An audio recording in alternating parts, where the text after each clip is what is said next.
So hello everyone, यदि आप भी 10वीं कक्षा के स्टूडेंट हैं और आप भी सर मैट्रिक एग्ज़ाम 2023 में देने जा रहे हैं तो आज की इस वीडियो को शुरू से लेकर अंत तक ज़रूर देखिएगा। इस वीडियो में हम आप सभी को बताएंगे 10वीं कक्षा के साइंस यानी विज्ञान का मॉडल पेपर का सोल्यूशन, जो कि आपके मैट्रिक बोर्ड परीक्षा 2023 के दृष्टिकोण से काफ़ी ही इंपॉर्टेंट है। तो चलिए फिर बिना समय गवाए पहला क्वेश्चन का आंसर देख लेते हैं।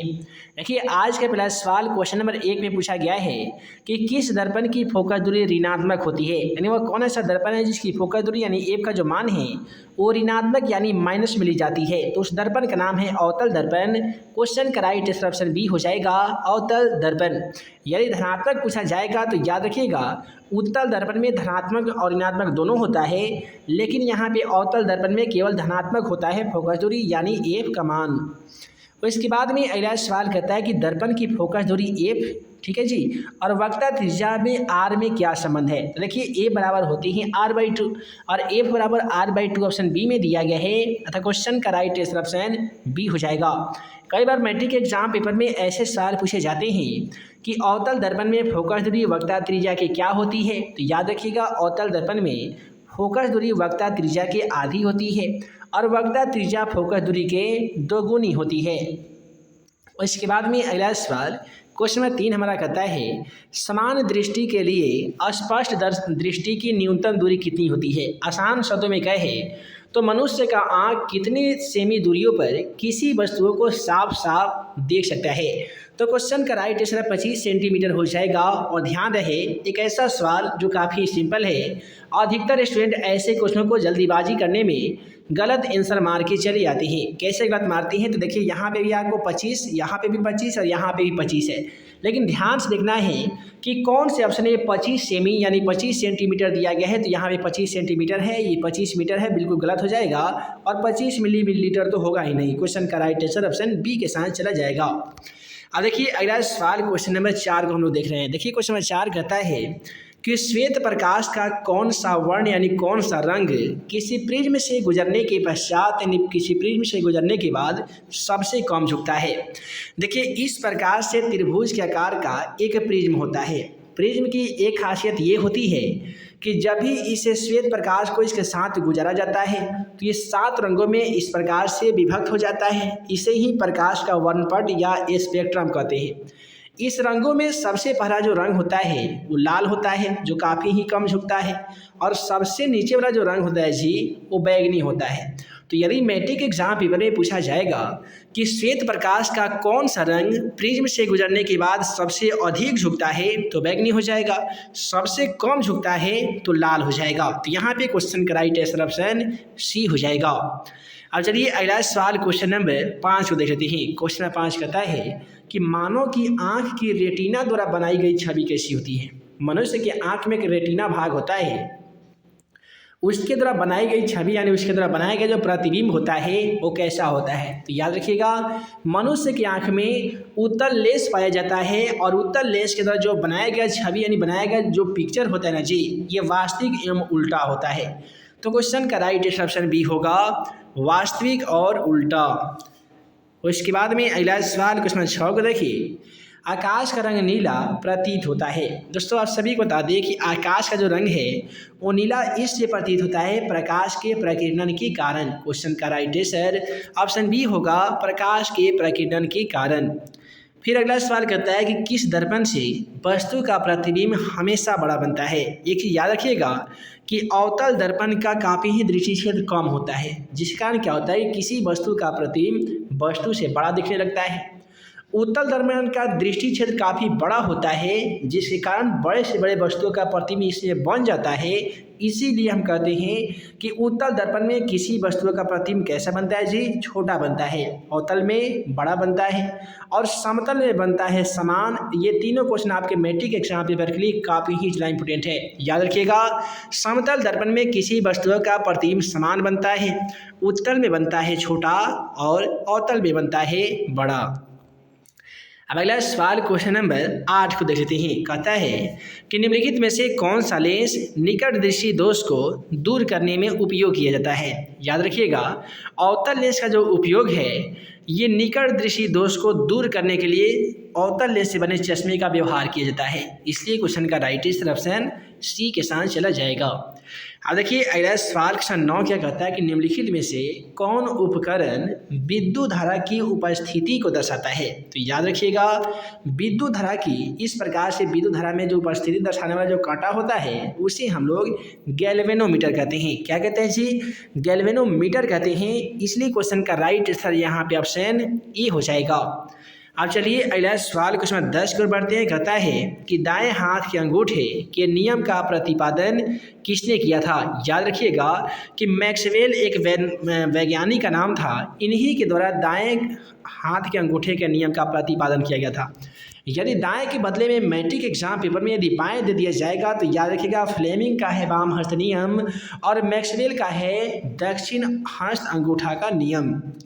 उसके बाद में कहता है कि विभवांतर का ए सही मात्रक क्या होता है। दोस्तों याद रखिएगा विभव के अंतर को हम लोग विभवांतर कहते हैं और इसका ए सही मात्रक होता है वोल्ट और इसे वी द्वारा सूचित किया जाता है और इसकी माप वोल्टमीटर के द्वारा ही की जाती है। तो यहाँ पे सवाल पूछे जा सकते हैं कि प्रतिरोध का ए सही मात्रक क्या होता है, तो ओम हो जाएगा। आवेश का सही मात्रक कूलम हो जाएगा। उसके बाद में विद्युत धारा का सही मात्रक जो होगा वो एम्पियर होगा। उसी प्रकार से विभवांतर का सही मात्रक वोल्ट हो जाएगा। अब अगला सवाल क्वेश्चन 12 को देख लेते हैं। कहता है निम्नलिखित में से किस संयोजन द्वारा प्रतिरोध का मान बढ़ने लगता है। याद रखिएगा श्रेणी क्रम समायोजन द्वारा प्रतिरोध का मान बढ़ता है, समानांतर क्रम संयोजन द्वारा प्रतिरोध का मान घटता है। जब बढ़ने की बात की गई है तो क्वेश्चन का राइट आंसर ऑप्शन ए के साथ चला जाएगा श्रेणी क्रम द्वारा। उसके बाद में कहता है चुंबकीय बल रेखाओं की प्रकृति कैसी होती है। दोस्तों आप सभी को बता दें कि चुंबकीय बल रेखाओं की प्रकृति हमेशा माइनस में होती है, यानी ये काल्पनिक होती है। उसके बाद में कहता है कि 1 किलोवाट घंटा किसके बराबर होता है। आप सभी को बता दें कि 1 किलोवाट जो घंटा है ये होता है 3.6 गुने 10⁻6 जूल के बराबर होता है। उसके बाद में अगला सवाल काफ़ी मज़ेदार और काफ़ी ही इम्पोर्टेंट है। कहता है कि नवीकरणीय ऊर्जा का स्रोत क्या है। देखिए आसान शब्द में जानिए कि नवीकरणीय ऊर्जा और अनवीकरणीय ऊर्जा को कैसे पहचानेंगे। दोस्तों वैसे ऊर्जा जिन्हें हम पुनः प्राप्त नहीं कर सकते हैं, जिनको पुनः प्राप्त करने में हमें करोड़ों वर्ष लग सकते हैं, वैसे ऊर्जा को अनवीकरणीय ऊर्जा कहते हैं। जैसे कि कोयले से प्राप्त ऊर्जा, प्राकृतिक गैस से प्राप्त ऊर्जा, नाभिकीय ऊर्जा, तो ये सभी के सभी अनवीकरणीय ऊर्जा के स्रोत हो जाएंगे। जबकि वैसे ऊर्जा जिन्हें हम पुनः प्राप्त कर सकते हैं जैसे जल विद्युत ऊर्जा, हवा से पवन ऊर्जा, सौर ऊर्जा, ज्वारीय ऊर्जा, तो ये सभी के सभी आपका नवीकरणीय ऊर्जा के स्रोत हो जाएंगे। अब अगला सवाल क्वेश्चन 16 कहता है कि कौन सा लेंस अपसारी लेंस भी कहलाता है। तो देखिए याद रखिएगा अपसारी लेंस हम किसको कहते हैं। तो यहाँ पे मैट्रिक एग्जाम पेपर में 2 सवाल पूछते हैं। एक पूछते हैं अपसारी, तो याद रखिएगा अपसारी लेंस की बात किया जाएगा तो आपका अवतल लेंस हो जाएगा। लेकिन वहीं पे अभिसारी लेंस की यदि बात की जाएगा ना जी, तो वहाँ पे आपका उत्तल लेंस हो जाएगा। तो यहाँ पे क्वेश्चन का राइट आंसर ऑप्शन ए हो जाएगा। उसके बाद में कहता है कि प्रकाश का प्राथमिक वर्ण कौन सा है। दोस्तों याद रखिएगा वर्ण यानी जो रंग होते हैं आपके एनसीईआरटी बुक के अकॉर्डिंग वर्ण के 3 प्रकार बताए गए हैं। कौन कौन से? तो एक है प्राथमिक वर्ण, और प्राथमिक वर्ण हम उस वर्ण को कहते हैं जो किसी अन्य वर्णों की सहायता से नहीं बनता है, जैसे कि लाल, हरा, नीला, ये सभी आपका प्राथमिक वर्ण होगा। दूसरा होते हैं द्वितीयक वर्ण, तो वैसे वर्ण जो प्राथमिक रंगों के मिलने से बनता है उसे हम लोग द्वितीयक वर्ण कहते हैं, जैसे कि मैजेंटा, श्याम, गोल्डन कलर, तो ये सब हो जाएगा। तीसरा होती है संपूरक वर्ण, जब दुनिया के तमाम रंगों को एक साथ मिला देते हैं तो प्राप्त जो रंग होता है वो श्वेत रंग होता है, और श्वेत रंग को ही हम लोग संपूरक वर्ण कहते हैं। अब अगला सवाल कहता है कि निम्नलिखित में से कौन हमारे नेत्र का रंगीन भाग होता है। याद रखिएगा मनुष्य की आँख में पाया जाता है उत्तल लेंस, उसमें जो रंगीन भाग होता है उसे हम लोग आइरिस कहते हैं। क्या कहते हैं जी? आइरिस कहते हैं। उसके बाद में अगला सवाल क्वेश्चन 19 को देख लीजिए। कहता है कि 1 HP बराबर क्या होता है। याद रखिएगा ये 2021 के 10वीं कक्षा के साइंस के मॉडल पेपर में क्वेश्चन सिलेक्ट किए गए थे, तो वहाँ पे बताए गए थे कि 1 HP बराबर 746 वाट के बराबर होता है। तो क्वेश्चन का राइट आंसर 746 वाट हो जाएगा। फिर कहता है कि विशालक शीशा मैग्नीफाइंग ग्लास होता है। तो याद रखिएगा, जब भी आपको विशालता की बात किया जाएगा, बड़ा की बात किया जाएगा, तो उत्तल लेंस का दृष्टि क्षेत्र काफ़ी बड़ा होता है। इसलिए क्वेश्चन नंबर 20 का राइट ऑप्शन बी हो जाएगा जी, उत्तल लेंस। और इसके बाद में कहता है कि जब किसी चालक तार से विद्युत धारा प्रवाहित की जाती है तो गतिशील कण को क्या कहते हैं। याद रखिएगा, जब भी किसी चालक तार से विद्युत धारा प्रवाहित की जाती है तो गतिशील कण को हम लोग इलेक्ट्रॉन कहते हैं। तो क्वेश्चन का राइट आंसर यहाँ पे ऑप्शन डी हो जाएगा। अब अगला सवाल कहता है कि एम्पियर घंटा मात्रक किसका हो जाएगा। तो आशा करते हैं इस क्वेश्चन का आंसर जरूर जानते होंगे कि आवेश का जो मात्रक होता है वो एम्पियर घंटा हो जाता है।